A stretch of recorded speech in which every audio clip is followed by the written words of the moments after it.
एक बार यूनान के मशहूर दार्शनिक अरस्तु अपने आश्रम में अपने शिष्यों के साथ बैठे हुए थे। वह अपने शिष्यों के साथ किसी खास विषय पर चर्चा कर रहे थे। तभी एक आदमी उनके आश्रम में आता है और अरस्तु से कहता है कि आप इतने महान हैं क्या? तो फिर आप मुझे ये बता सकते हैं कि कोई व्यक्ति अपने जीवन में कामयाब होने के लिए क्या करे जिससे उसका जीवन सफल हो जाए। अरस्तु उस व्यक्ति को कहते हैं कि कल आना, मैं बताऊंगा। यह बात सुनकर वह व्यक्ति चला जाता है। अगले दिन फिर वह उसी समय अरस्तु के आश्रम में आता है और फिर से वही बात पूछता है। इस पर अरस्तु उसे कल फिर आने के लिए बोलते हैं। इस तरह एक हफ्ता बीत जाता है। अब धीरे धीरे उस व्यक्ति को गुस्सा आना शुरू हो जाता है।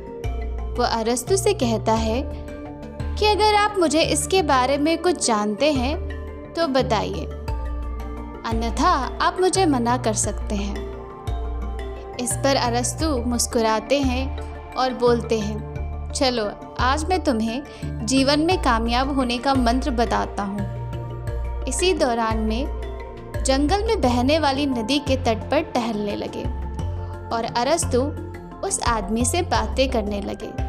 तभी बातें करते करते अरस्तु उस व्यक्ति को पानी की तरफ ले गए और अचानक से उस व्यक्ति की गर्दन को पकड़कर उसको पानी में डुबो दिया। अरस्तु ने उस व्यक्ति को कुछ देर में पानी रखने के बाद उसको बाहर निकाला।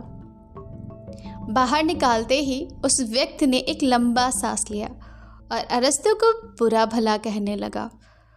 और अगर आपको इस बारे में ज्ञान नहीं है तो क्या मुझे आप जान से मार देंगे? इस पर अरस्तु मुस्कुराए और उसको बोले, शांत हो जाओ, मुझे बताओ कि जब तुम पानी में थे तो तुम्हें सबसे ज़्यादा किस चीज़ की ज़रूरत लग रही थी? उस व्यक्ति ने कहा, मुझे एक साफ हवा की ज़रूरत थी, मुझे ऑक्सीजन की ज़रूरत थी। अब अरस्तु उस व्यक्ति को समझाते हुए कहते हैं, जिस दिन किसी व्यक्ति को इतनी ही ज़रूरत अपने लक्ष्य की प्राप्ति की होगी, उसी दिन वह व्यक्ति कामयाब व्यक्ति बन जाता है और यही जीवन की कामयाबी का सूत्र है।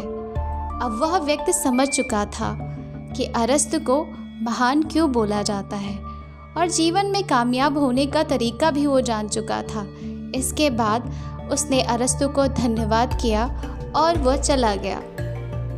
आप भी समझते होंगे कि अरस्तु को समझाने का तरीका जैसा भी हो, लेकिन आपको भी लक्ष्य प्राप्त करने के लिए अगर ऐसा महसूस नहीं होता है तो आपको महसूस करना पड़ेगा।